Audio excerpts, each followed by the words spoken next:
오늘부터 두 번에 걸쳐서 누가복음 15장 11절부터 32절 이 본문을 가지고 두 번 주의 말씀을 나누고자 합니다. 오늘 설교의 제목 잃어버린 맏아들입니다. 첫째, 누구에게 들려주신 비유인가? 예수님이 주신 이 탕자의 비유, 오늘 우리가 성경에서 방금 읽은 이 탕자의 비유, 아주 잘 알려진 그런 감동적인 이야기죠. 이 비유에는 아들이 모두 몇 명 등장합니까? 두 명의 아들이 등장합니다. 어떤 아들이죠? 집을 나간 작은 아들과 또 집을 떠나지 않은 큰 아들이 나오죠. 자, 그러면 이 두 아들 중에서 누가 주인공일까요? 물론 이제 아버지를 주인공이라고 할 수도 있지만 두 아들 가운데 이 이야기를 뭐 영화로 만들든지 어떻게 하든지 할 때 누가 주인공일까 한번 생각해 볼 필요가 있습니다. 많은 사람들이 동생이 작은 아들이 이 이야기의 주연이고 형은 조연쯤 된다고 보통 생각을 합니다. 왜 그렇죠? 스토리를 보시면 알겠지만 동생이 형에 비해서 훨씬 큰 사고를 치죠. 큰 일을 저지르고 큰 죄를 저지르고 인생이 완전히 바닥까지 떨어졌다가 극적으로 다시 회복되죠. 형은 어떻습니까? 동생과 비교하면 뭐 아버지한테 불만을 표시하긴 해요. 몇 마디 동생하고 관련해서 아버지한테 불만을 표시하지만 별로 그렇게 큰 문제는 없어 보입니다. 자, 형과 동생, 작은 아들과 큰 아들을 계속 비교해 보겠습니다. 한번. 동생은 어떤 사람이죠? 작은 아들.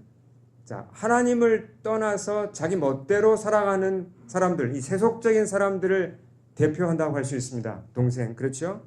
자, 형, 이 큰 아들은 누구를 대표한다고 할 수 있습니까? 완벽하진 않아도 그래도 그럭저럭 신앙생활을 하는 그런 사람들을 대표한다고 할 수 있습니다. 예수님이 이 비유를 들려주셨잖아요. 근데 누가 들으라고 이 비유를 들려주신 것입니까? 보통 우리가 설교를 들을 때나 그런 거 많이 하잖아요. 오늘 설교는 누구누구가 꼭 들었어야 되는데 그런 때가 참 많죠. 근데 꼭 그때 그분이 또 잘 안 계세요 또. 자, 예수님이 이 비유를 들려주신 주 대상이 누구냐는 거죠.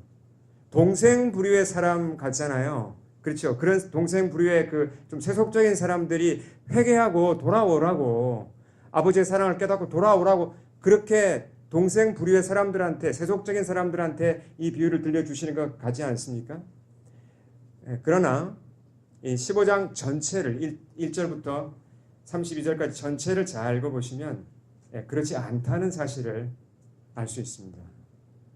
자, 무슨 얘기냐면 예수님이 이 작은 아들의 문제만 다루시는 게 아니고 세속적인 사람들의 문제만 다루시는 것이 아니고 큰 아들의 문제도 다루고 있다는 것입니다. 아주 깊이 있게 다루고 있다는 것입니다. 자, 그러니까 작은 아들 타입의 사람들뿐만 아니라 큰 아들 타입의 사람들도 자신의 문제를 깨닫고 하나님께 돌아오라는 그런 메시지가 이 속에 아주 강하게 담겨 있다는 것입니다. 자, 이 비유를 주신 배경에 대해서 한번 보겠습니다. 저자 누가가 예수님의 이 유명한 비유 주신 배경을 이렇게 얘기합니다. 우리 1, 2절 같이 한번 읽어보겠습니다. 모든 세리와 죄인들이 말씀을 들으러 가까이 나오니 바리새인과 서기관들이 수군거려 이르되 이 사람이 죄인을 영접하고 음식을 같이 먹는다 하더라. 자, 그 당시 유대인 사회에서 세리 그리고 또 죄인들 어떤 사람들이었습니까? 사회에서 아주 낙인 찍힌 반항아들이고 문제 많은 세속적인 사람들이었습니다. 하나님의 법을 지키지 않는 그런 그냥 자기 마음대로 살아가는 그런 좀 불황아들이었죠. 이에 반하여서 바리새인들과 서기관은 어떤 타입의 사람들이죠? 하나님의 말씀을 어떻게 합니까? 이 사람들은 열심히 읽고 지키려고 애쓰는 사람들입니다. 종교적으로 살아가고 소위 말해서 모범적으로 살아가는 그런 사람들입니다. 그러니까 모범생들이 있고 아주 반항아들이 있고 그렇게 두 그룹이 지금 모여 있습니다. 자, 어느 쪽이 작은 아들 타입이고 어느 쪽이 큰 아들 타입이죠? 바리새인과 또 세리와 죄인들, 우리가 구별이 되지 않습니까? 세리와 죄인들이 어느 쪽이죠? 작은 아들 타입이고, 바리새인들이 큰 아들 타입의 사람들입니다. 자, 그러면 어느 타입의 사람들이 예수님께 마음을 열고 왔습니까? 먼저 마음을 열고 예수님께 다가왔죠? 작은 아들 타입이에요. 세리와 죄인들이 예수님께 왔다고 그랬잖아요. 바리새인들은 어떻게 했습니까? 예수님을 싫어했습니다. 세리와 죄인들을 싫어했을 뿐만 아니라 저 세리와 죄인들과 함께 영접하는 저 예수라는 사람 이상하다. 바리새인들은 그러니까 세리도 싫었지만 세리를 영접하는 예수님도 싫어했습니다. 그래서 예수님께서 그 바리새인들을 향하여 이 비유를 들려주신 것입니다. 당신에게 다가오지 못하고 오해하고 있는 또 비난하고 있는 바리새인들, 곧 큰아들 타입의 사람들에게 이 비유를 주신 겁니다. 자, 그럼 뭘 가르치고자 이 비유를 주신 것입니까? 이것도 잘 보셔야 합니다. 왜 바리새인들한테 뭘 가르치려고 이 비유를 주신 것입니까? 이것 보시오. 내가 바리새인 당신들 잘 들으시오. 내가 세리와 죄인들을 영접하는 것처럼 바리새인 당신들도 저 사람들, 저 반항아들을 그래도 영접해야 되지 않겠습니까? 이런 얘기를 하는 것입니까? 그게 아닙니다. 더 깊은 얘기를 하는 겁니다. 그 정도의 메시지가 아니라 훨씬 더 깊은 얘기를 이 비유에서 예수님이 하시는 것입니다. 그것이 무엇인지 한번 자세히 들어보겠습니다. 자, 두 번째, 잃어버린 두 아들의 비유. 잃어버린 몇 명의 아들이라고 그랬습니까? 두 아들이라고 표현했습니다. 자, 스토리로 한번 들어가 보겠습니다. 예수님의 패러블. 어떤 아버지에게 두 아들이 있었죠. 작은 아들이 어느 날 아버지에게 이렇게 요구합니다. 자, 같이 읽겠습니다. 아버지여, 재산 중에서 내게 돌아올 분깃을 내게 주소서. 아버님이 멀쩡히 살아계신데 유산을 물려달라고 합니다. 안당해 보시면 이런 일 잘 상상이 안 가시는데 자녀를 키워보신 분들은 조금 상상할 수 있습니다. 만약에 이런 일을 당하면 얼마나 내 속이 뒤집힐까 이제 어느 정도는 짐작이 갑니다. 근데 이런 일은 잘 일어나지는 않아요. 근데 이 작은 아들이 대단히 무례한 요구를 했습니다. 근데 아버지가 너무나 특이하게도 아들이 원하는 대로 하세요.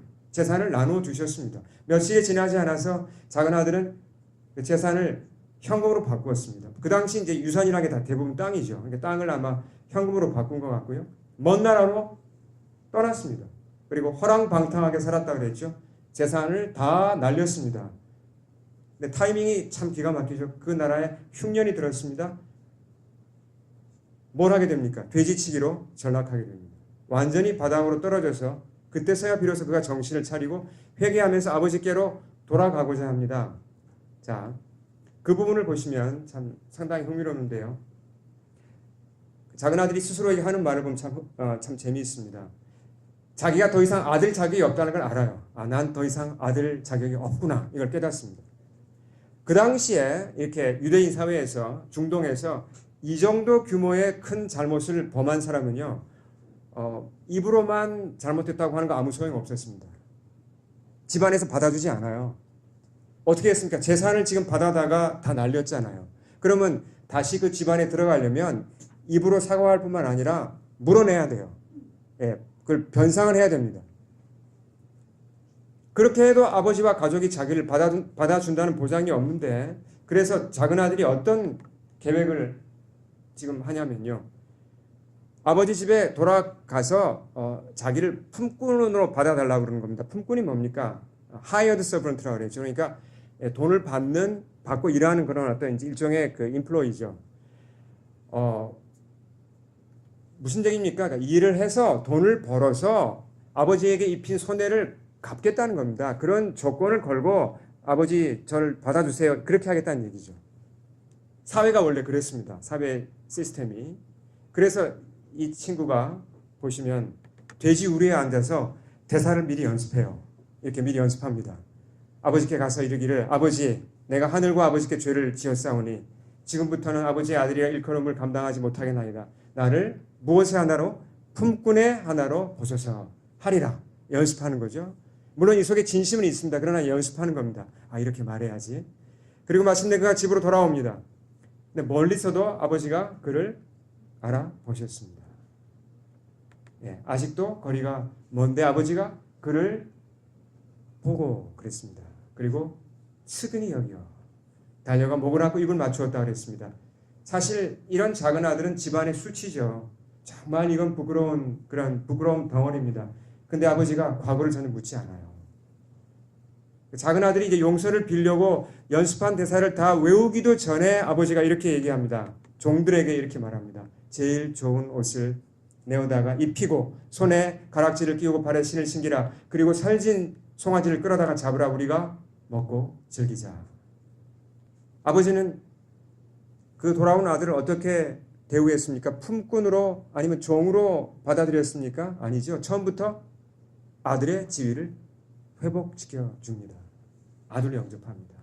단번에 그를 너는 이제 내 아들이다 라고 받아들입니다. 분명히 작은 아들이 잘못을 범했습니다. 아버지는 큰 피해를 입었습니다. 그럼에도 불구하고 아버지가 그를 온전히 용서를 해요.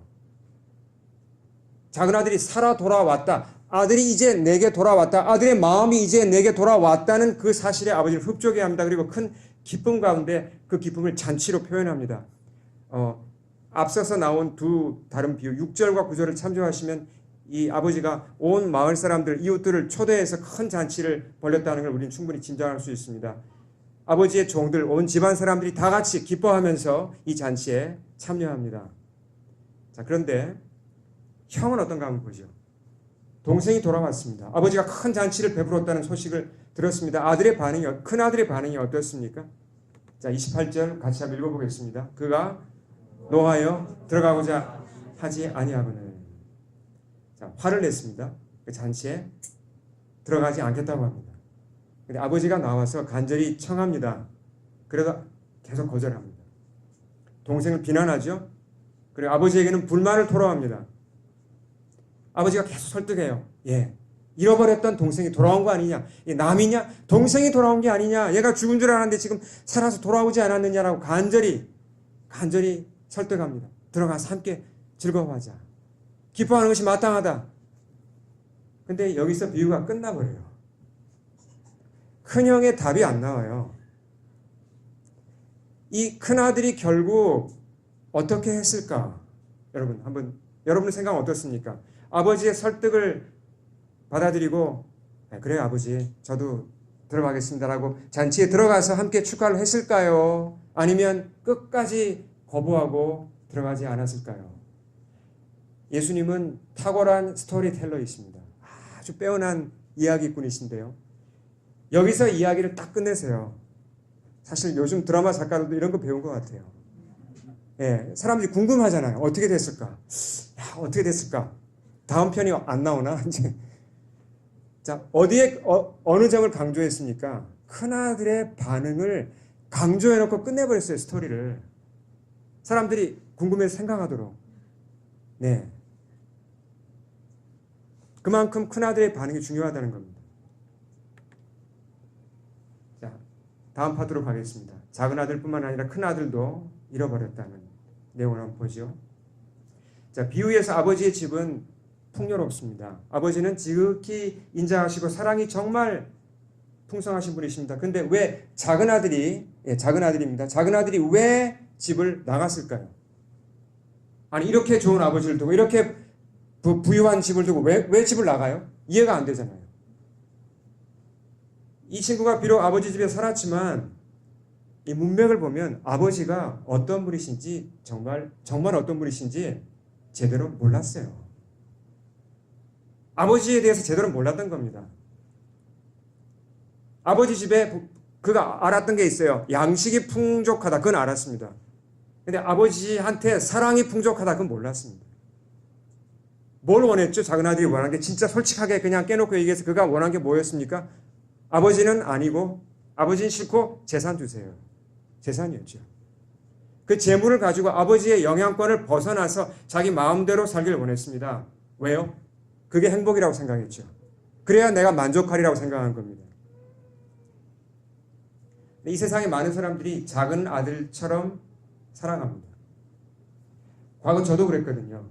저도 그런 작은 아들 타입의 사람이었습니다. 모태신앙으로 태어났는데 주일학교에도 다니고 그렇지만 청소년이 되면서 하나님과 교회에 관심을 잃었습니다. 하나님 말씀 그럼 이상하게 이게 이거 시대착오가 아닌가? 요즘 세상에 뭐 이런 오래된 글을 누가 읽어? 그런 아주 교만한 마음이 있었습니다. 캐캐 묵은 그런 이상한 법이다. 폄하했죠. 다른 많은 종교 가운데 기독교는 하나일 뿐이야. 그런 생각을 하고 있었습니다. 하나님을 잘못 깊이 믿었다가 그분의 간섭을 받으면은 이거 불편할 것 같아요. 그래서 거리를 두었습니다. 내 인생은 내 것이고 내 방식대로 내가 원하는 대로 살아야 만족스럽고 행복하리라고 생각했었죠. 그러니까 저도 상당한 기간 동안 이 작은 아들 타입의 삶을 살았습니다. 근데 이렇게 작은 아들처럼 살아가는 사람들이 절대로 피하지 못하는 게 있다고 성경이 우리한테 얘기해 줍니다. 절대로 피하지 못하는 것이 바로 13절에 기록되어 있습니다. 결말이 정해져 있습니다. 같이 읽어볼까요? 그 후 며칠이 안 돼요.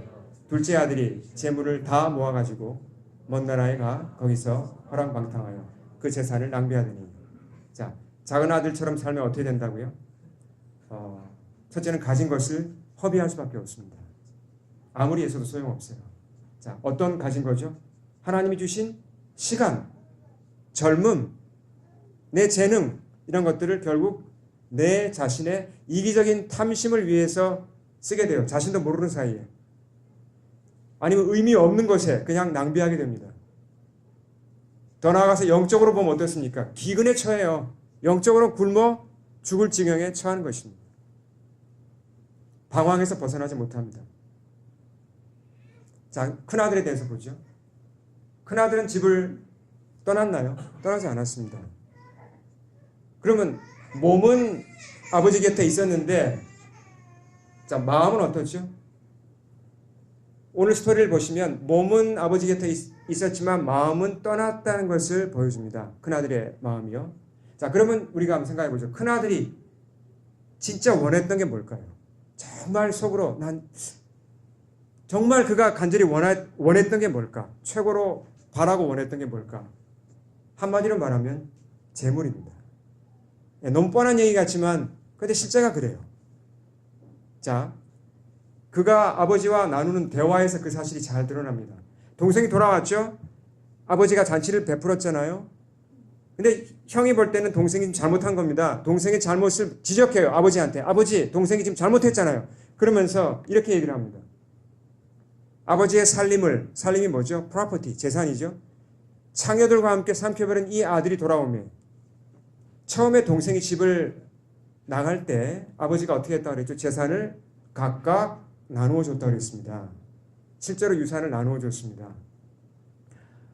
신명기 21장 17절을 참조하시면 아들이 둘이 있으면 첫째에게 재산의 반을 주게 되어 있습니다. 이스라엘의 법이죠.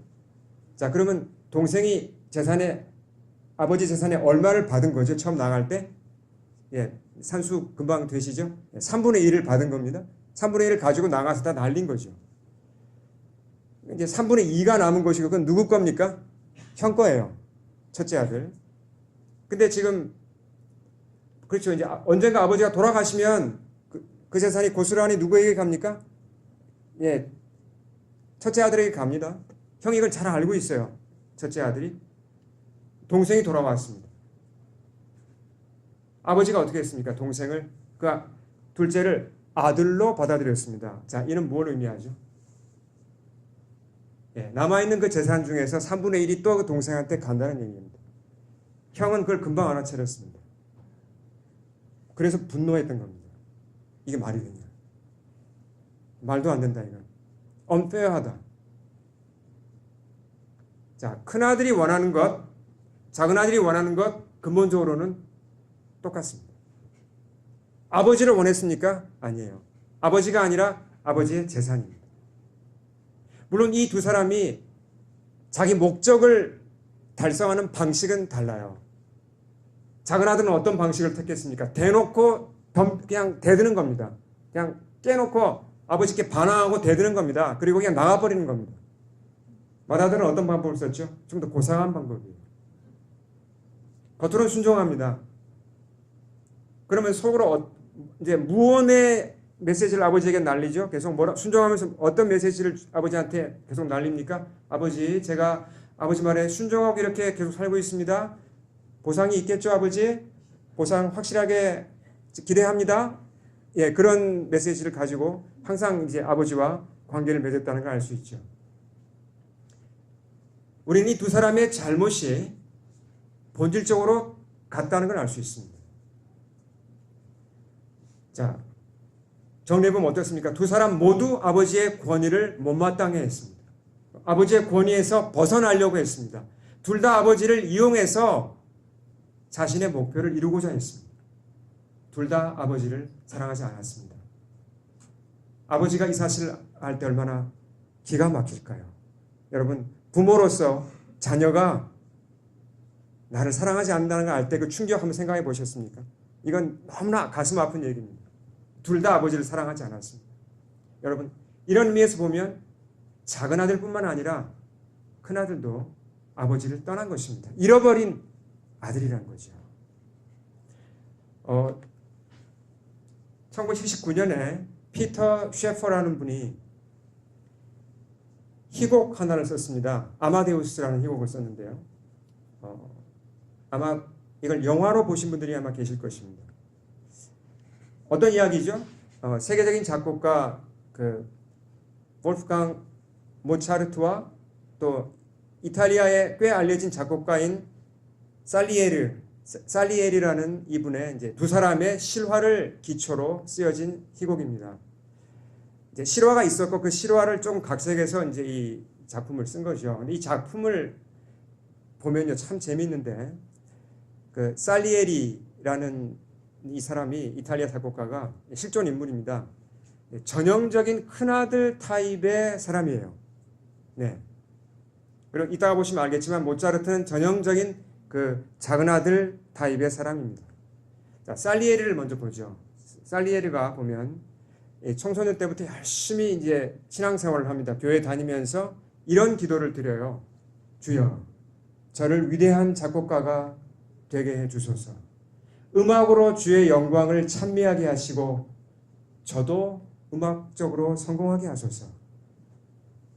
그 대가로 저는 주님께 제 삶 전체를 드리겠나이다. 또 최대한 사람들을 돕겠나이다. 이런 기도를 합니다. 처음에 살리에리는 이 맹세를 지키며 살아갑니다. 순결을 지켜요. 깨끗하게 삽니다. 열심히 음악을 공부하고 또 가난한 사람들을 꾸준히 도와줍니다. 그러다가 점점 음악 쪽에서 성공을 거두어요. 실제로 아직도 살리에리 작품이 많이 남아 있습니다. 음악 쪽에서 성공을 거두자 그가 어떻게 하나님이 나를 돌보시는구나.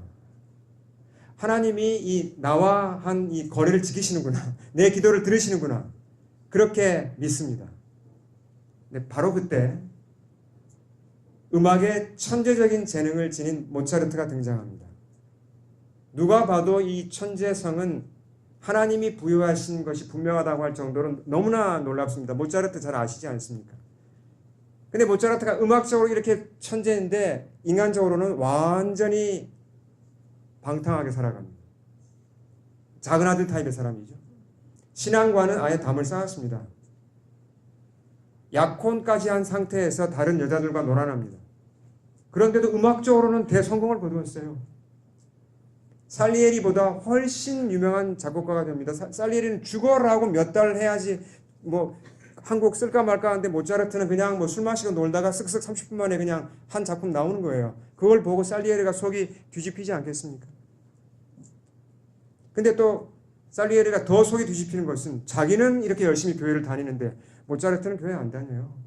그냥 형식적으로 왔다 갔다 하고 완전히 그야말로 소위 말해서 뭐 그냥 너무나 그 방탕하게 살아갑니다. 하나님이 모차르트를 징계하지 않는 것 같아요. 잘 풀리잖아요, 지금. 건강하고, 뭐 성공하고. 살리에리가 그래서 끙끙 앓다가 저런 하나님이라면 나는 받아들일 수 없다라고 결론을 내립니다. 모차르트를 저렇게 복주고 저렇게 말씀대로 살지도 않는 저 친구를 징계하지도 않고 이건 뭐냐? 나는 그런 하나님 더 이상 나는 따라가지 않겠다. 그래서 어떻게 선포하냐면 하나님 이제부터 당신과 나는 적입니다 라고 선포합니다. 그 뒤로 이 살리에리가 모차르트를 무너뜨리는 데 인생을 바쳐요. 자, 한번 정리해 보겠습니다. 살리에리라는 사람은 교회에선 열심히 하나님 섬겼습니다. 교회 밖에서는 빈민들을 도왔습니다. 근데 진짜 그 동기가 뭐였어요? 왜 교회 다닌 겁니까? 왜 빈민을 도운 겁니까? 진짜 그 모티베이션이 뭡니까? 정말 어떤 동기에서? 하나님을 사랑해서? 아니죠. 자신의 이기적인 욕망을 이루는 도구였던 것입니다. 하나님께 순종하는 것 같았죠. 그러나 뭐예요? 하나님께 순종하고 하나님 말씀을 듣는 것 같았는데 사실은 그게 진짜 목적은 뭡니까? 하나님 말씀을 듣고 순종함으로써 하나님께 내가 원하는 것을 받아내기 위함이었다는 것입니다. 겉으로는 하나님을 섬기고 빈민을 돕는 지극히 도덕적인 사람이었지만 누가 더 악합니까? 세속적으로 살아가는 모차르트가 더 악합니까? 겉으로는 경건한 척하지만 속으로 그렇게 독을 품고 있는 살리에리가 더 악합니까? 기독교와 담을 쌓은 사람은 누굽니까? 모차르트입니다. 근데 하나님과 훨씬 더 멀어진 사람은 누굽니까? 살리에리가 오히려 하나님과 더 멀어졌다고 할 수 있습니다. 이 작품이 전해주는 메시지가 무엇입니까? 큰아들 타입의 사람, 겉으로는 경건할 수 있고 겉으로는 신앙생활을 할 수 있습니다. 큰아들 타입의 사람도 작은아들 타입의 사람 못지않게 악해질 수 있고 못지않게 하나님으로부터 멀어질 수 있다는 것입니다. 자기는 잘 몰라요. 그게 더 심각한 문제죠. 마지막 결론입니다. 아버지의 사랑. 큰아들이 겉으로는 아버지께 순종하며 살았다 그랬죠. 그가 스스로 하는 말도 보면 잘 알 수 있습니다. 자, 이렇게 한 말 한번 읽어보겠습니다. 아버지께 대답하여 이르되 내가 여러 해 아버지를 섬겨 명을 어김이 없거늘. 디스오베이 하지 않았다고 얘기합니다. 자, 자기도 그렇게 믿고 있어요. 나는 하나님께 순종했다. 아주 확실하고 있습니다. 네, 왜 순종했어요? 아버지를 사랑하고 존경해서인가요? 아니죠. 다른 이유였습니다. 그가 하는 말을 보면요. 이 맏아들의 말 속에는 하나님 나는 의로워요. 나는 의로워요. 나는 할 만큼 했어요. 라는 생각이 가득해요. 자기 스스로 자기를 의롭다고 생각하는 거죠. 동생하고 관련해서는 누구 판단이 맞다고 생각합니까? 아버지 판단 틀린 겁니다. 내 판단이 맞아요. 그런 높은 마음이 있었습니다. 당시 중동 문화에서는요. 아버지에 대한 존경이 굉장히 중요했습니다. 오늘날도 그런 비슷하게 많이 남아있지만 그 당시 훨씬 중요했죠. 자, 아버지가 지금 둘째 아들이 돌아왔기 때문에 온 마을 사람들을 초청해서 잔치를 벌였습니다. 근데 큰아들이 그 잔치에 안 들어간다. 뭘 얘기하죠? 아버지에게는 큰 불명예를 씌운 겁니다. 더욱이 맏아들은 어떻게 했습니까? 그 앞에서 분을 내었어요. 아버지에게. 안 들어갑니다. 화를 냈습니다. 아버지가 큰아들한테 화를 내었습니까? 화를 내지 않았습니다. 자, 29절을 다시 보시면요. 영어 성경에 보시면 이게 look이라는 말로 시작합니다. 원어에 나와 있는 걸 그대로 번역했고 한글 성경에는 이 말이 빠졌는데요. 아버지라고 부르지 않았어요. 이봐요. 이렇게 부른 겁니다. 아버지에게. 이봐요. 이것 보세요. 정말 아버지를 무시한 겁니다. 근데 아버지는 그를 뭐라고 부르죠? son. 얘야. 이렇게 교만하고 불손하게 행하는데도 아버지는 그를 향한 사랑이 흔들리지 않습니다. 사실 인간적으로 생각할 때 이런 아무리 마음이 너그러운 아버지도 자녀가 이런 식으로 대하면요 화가 나죠. 야, 너 어떻게 나한테 네가 그럴 수 있냐? 사람들 보는 앞에서 네가 나를 그렇게 무시할 수 있어? 그런 마음이 왜 안 생기겠습니까? 그리고 재산을 물려주고자 하다가도 자녀가 이런 식으로 나오면 어떻게 합니까? 그래? 내가 한번 본때를 보여봐 정말? 나가! 뭐 이런 쪽으로 나오지 않겠습니까? 아니면 뭐 일단은 스톱! 재산 일단 압류! 금지시키고 자세를 봐서 앞으로 네가 하는 걸 봐서 내가 좀 주든지 말든지 할 테니까 일단 넌 꺼져! 이런 식으로 아버지도 거칠게 나오죠. 근데 아버지가 지금 뭐라고 그랬습니까? 내 것이 다 너의 것이다 라고 얘기합니다. 아버지는 자신의 것을 아들에게 다 주겠다고 하세요. 사랑이 전혀 변하지 않습니다. 이렇게 비유에 등장하는 아버지의 사랑, 우리 다시 한번 생각해 봐야 합니다. 우리가 이해하지 못할 만큼 깊습니다. 따뜻합니다. 큽니다. 집 떠나 갔다가 돌아온 그 작은 아들도 변함없이 사랑하신 그 사랑이죠. 뿐만 아니라 집에 남아있지만 이렇게 교만하게 아버지를 이용하려 들고 아버지 머리 위에 올라가려고 하는 그 큰아들도 사랑하는 사랑입니다. 너무나 놀랍게 큰 사랑입니다. 이것이 바로 하나님 아버지의 사랑입니다. 죄인들을 향한 하나님 아버지의 사랑이죠. 우린 이 사랑을 액면 그대로 성경에 기록된 그대로 받아들일 수 있어야 합니다. 아, 그렇구나. 하나님을 배신하고 돌아와도 하나님 날 이렇게 사랑하신다고 하는구나. 맞습니다. 하나님께 교만하게 굴고 내가 정말 그렇게 잘못해도 큰아들처럼 행해도 하나님 사랑 변하지 않습니다. 이 사랑을 받아들여야 합니다. 이 사랑을 받아들이고 우리 오늘 기도하실 때 스스로를 돌아보기 원합니다. 우리 가운데 많은 분들은 이미 주님께 돌아온 분들입니다. 부분적으로 우리 속에 작은 아들의 모습이 있을 수 있어요.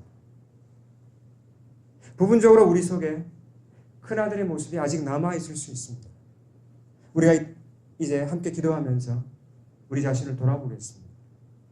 그리고 내 속에 있는 혹시라도 있는 큰 아들의 모습 또는 작은 아들의 모습이 있다면 우리가 회개하고 하나님께로 온전히 돌아오겠습니다. 함께 기도하겠습니다.